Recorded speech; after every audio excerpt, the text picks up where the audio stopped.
28 रोजी होय. सर आशुतोष मुखर्जी हे कलकत्ता येथे विद्यापीठात कुलगुरू असताना सर सी व्ही रामन यांच्याबरोबर एक किस्सा घडलेला होता.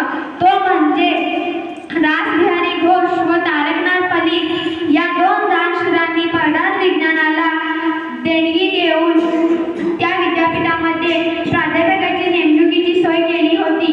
ती जागा सर सी व्ही रामन यांनी घ्यावी अशी आशुतोष मुखर्जी यांची इच्छा होती. पण सर सी व्ही रामन हे सरकारी नोकरीत कामाला होते. सर सी व्ही रामन यांनी ती विनंती मान्य केली. पण ती प्राध्यापकाची जागा स्वीकारण्यासाठी एक अट होती. युरोपमध्ये जाऊन उच्च शिक्षण घेतलेला प्राध्यापक पाहिजे होता.